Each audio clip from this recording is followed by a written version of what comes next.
Bago pa maaresto sa Pilipinas at iharap sa International Criminal Court, sinubukan umano ni dating Pangulong Rodrigo Duterte na mag-apply ng asylum sa China pero tinanggihan siya. Ayon po yan sa isang mapagkakatiwalaang source. Ang kwento niya kaugnay ng pag-corner sa dating Pangulo sa NAIA sa pagtutok ni Maki Pulido.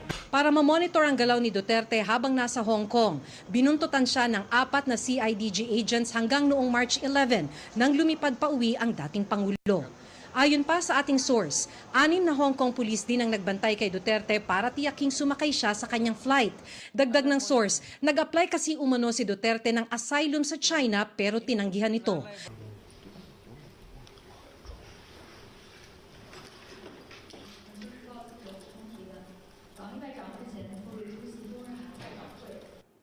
我愿特别指出，杜特尔特先生赴香港系私人度假行程，中方从未收到所谓杜特尔特前总统及其家人向中国政府寻求庇护的申请。